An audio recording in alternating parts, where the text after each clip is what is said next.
Hello, we are in Photoshop, so let's create the heart design. Here we have, I will generate another shape picture here to generate the design.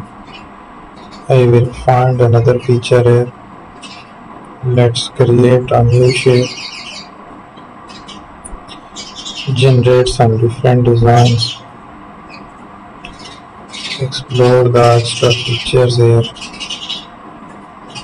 We are using a design,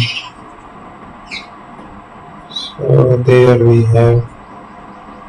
To take it, we are going to find a design there.